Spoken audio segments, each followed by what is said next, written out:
after those initial observations, did you observe anything else about the body that caught your attention?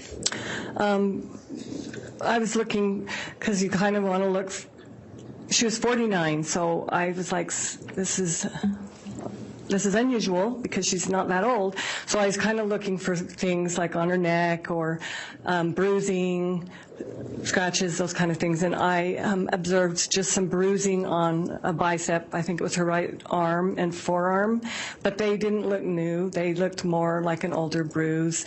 I didn't notice anything weird that way. I mean, maybe her color was normal for being deceased. Do you notice anything regarding Tammy's face? Besides the foam? No.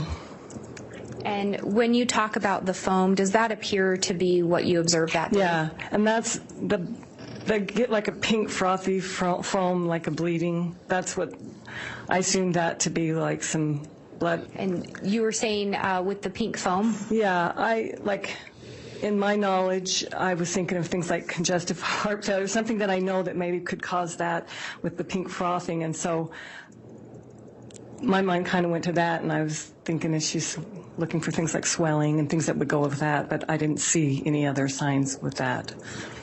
And did that pink foam, had you ever been to a death scene where you had seen that before? I had not.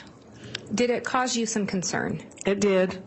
It caused me enough concern that I got my phone and I actually looked up poisoning, and I looked up foam from a dead person. I looked up poisoning just because I thought it was weird and I had not seen that before. Well, the deputy was soon joined by the big coroner. That's Brenda Dye, and she had never attended to an asphyxiation before, ever. She did have some experience, though, but she just ultimately took Chad's word, and they said natural causes, and when Chad said, oh, no, there's really no need for, an autopsy. That won't be necessary. They took Chad's word, and she was buried 3 days later. Buried in the ground. Boom. Samantha, her sister, asked Chad, what are you doing? Burying her in Springville, like not even in Rexford, where you and the kids live. Oh, well, it's cold up here. No one will visit. We're going down to Springville. Just going to put her in the ground. Bam. All this time. By the way, I just want you to remember, Lori Vallow, the lady on trial during this testimony, she's already bought the wedding dress, the wedding rings, and she's bought a nice matching linen outfit for Chad. 2 weeks later, he'd be dancing on the beach in that wedding. I want to bring in Lauren Matthias. She's the host of the Hidden True Crime podcast. She's in Idaho covering the case for us. Here's what really bugs me, Lauren, about this whole thing today.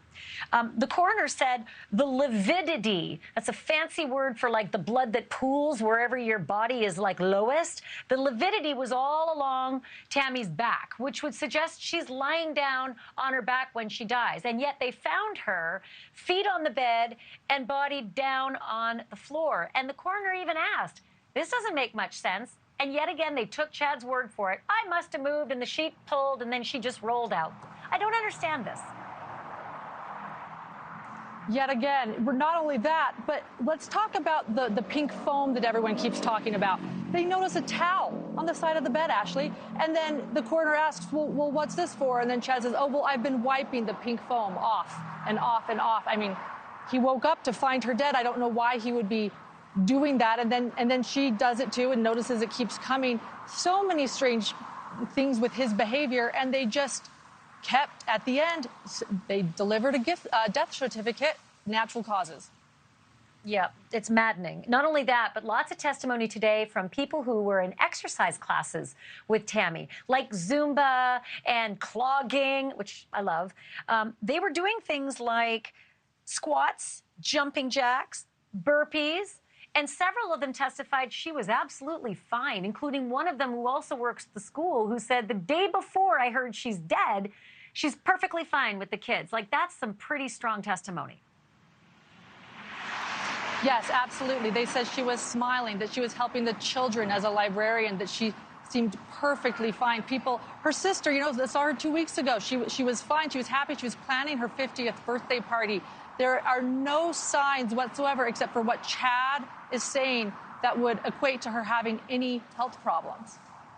Okay, another thing that really upset me was that Samantha, Tammy's sister, testified that all of a sudden she hears that Tammy's, former husband now is getting married 2 weeks after her sister just died.